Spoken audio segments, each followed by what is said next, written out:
इधर मैनपुरी में 80वें स्वतंत्रता दिवस के पावन अवसर पर पुलिस लाइन में आयोजित समारोह में उत्तर प्रदेश सरकार के कैबिनेट मंत्री जयवीर सिंह ने राष्ट्रीय ध्वज फहराया है और इस दौरान पूरा परिसर भारत माता की जय और वंदे मातरम के नारों से गूंज उठा। ध्वजारोहण के उपरांत मंत्री ने राष्ट्र की रक्षा में प्राण न्यौछावर करने वाले अमर शहीदों और स्वतंत्रता संग्राम सेनानियों को भावभीनी श्रद्धांजलि अर्पित की।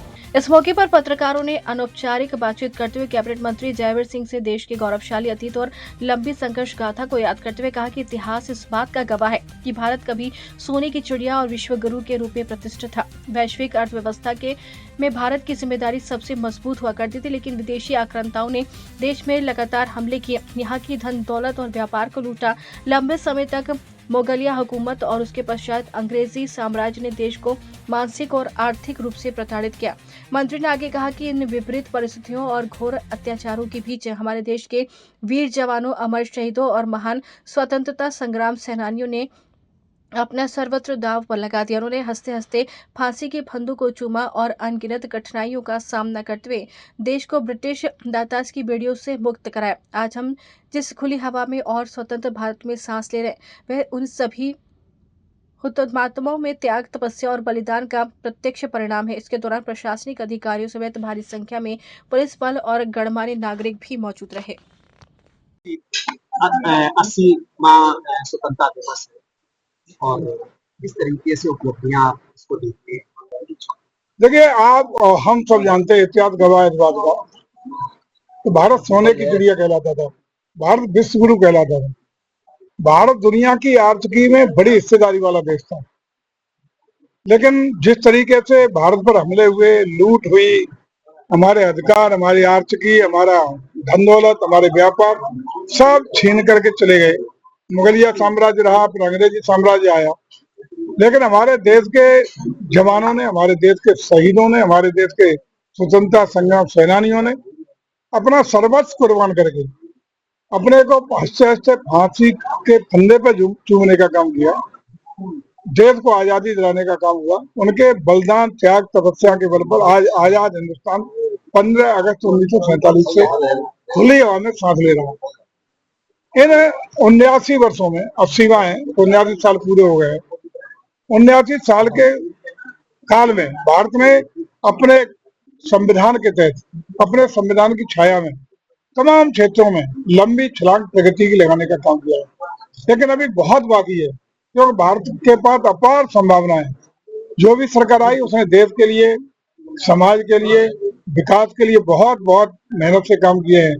लेकिन अभी भी अपार संभावनाओं को धरातल पर उतारने के लिए हमारे माननीय प्रधानमंत्री जी ने, हमारे माननीय मुख्यमंत्री जी ने लगातार जन मानस से अपील करने का काम किया है कि हम लोग आपसी सद्भाव भूल के, मतभेद भूल के, राष्ट्र के संपन्नता के लिए, विकसित भारत बनाने के लिए, उन्हें विश्वगुरु भारत बनाने के लिए, भारत को सोने की चिड़िया बनाने के लिए अपने दायित्व का निर्वहन करने का काम करें। यह सपना है और आज के दिन यही हम सबको संकल्प लेना चाहिए। मंत्री जी, क्या इस देश को जातियों में बांटा जा रहा है? 1931 में ब्रिटिश काल में जातिगत जनगणना हुई, उसके बाद आपने एक ये नया हथकंडा प्रारंभ कर दिया है कि 40 बिंदु होंगे, उस पर जातिगत जनगणना की जाए। हमने नहीं किया, आम जनमानस की, खासकर विपक्ष की लगातार दबाव था, मांग थी। उसी के सबका ये कहना था कि वास्तविक स्थितियां, गरीबी की, अमीरी की, जात की, धर्म की, संप्रदाय की, एक एक आईने की तरफ साफ आ जानी चाहिए, ताकि धर्म की स्थितियां न रहे। तो इसी के परिप्रेक्ष्य में ये निर्णय लिया गया है कि स्थितियां साफ हों, पूरी स्थिति एकदम साफ सुथरी आईने की तरह एक एक व्यक्ति को संज्ञान हो।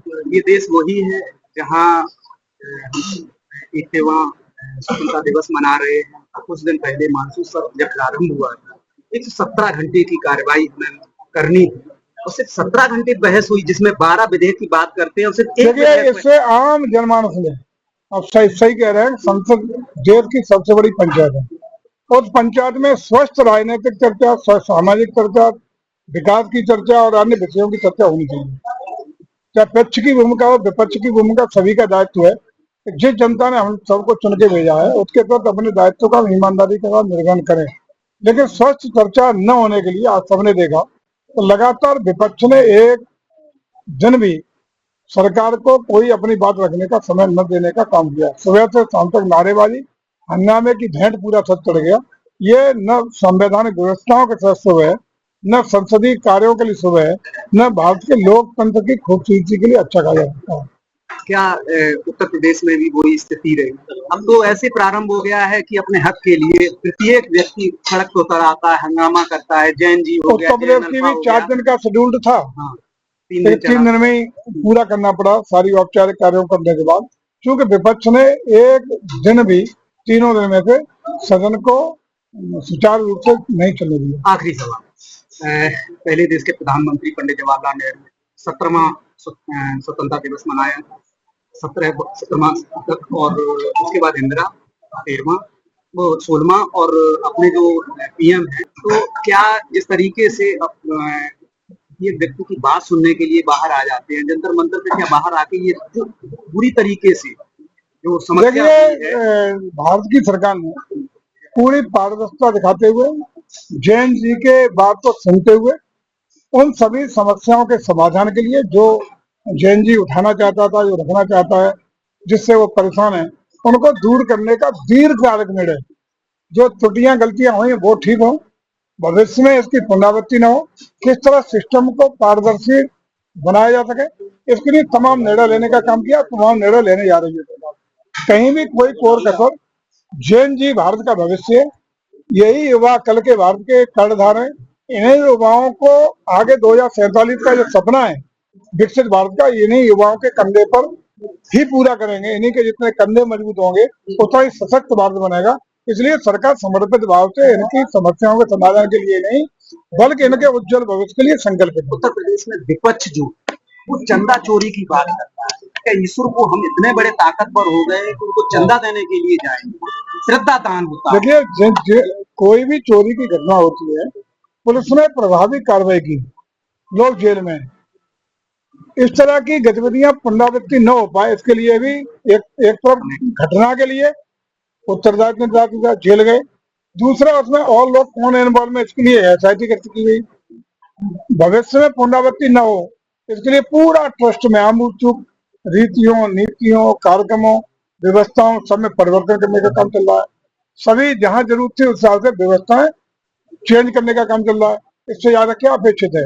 लेकिन विपक्ष को सत्ता में आने की जल्दबाजी इतनी है कि उन्हें कोई न कोई छोटा मुद्दा को बड़ा रूप दे करके जनता को भ्रमित करने का काम करना है, जनता को गुमराह करना है, और बिना मतलब के झूठी अफवाहों के आधार पर प्रस्तुतिकरण करने का काम की आदत हो गई है विपक्ष की। शुक्रिया।